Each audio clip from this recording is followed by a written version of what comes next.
So in this Keynote tutorial video, I am going to be showing you guys how to add a caption to a chart inside of a Keynote presentation. So once you have Keynote opened up, go to the top between text and table, add a chart.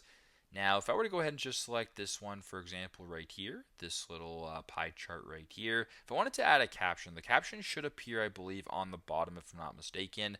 Press on the table or the chart right here where it says chart options, make sure that caption is selected. Once that is done, the caption is here. So this is my caption.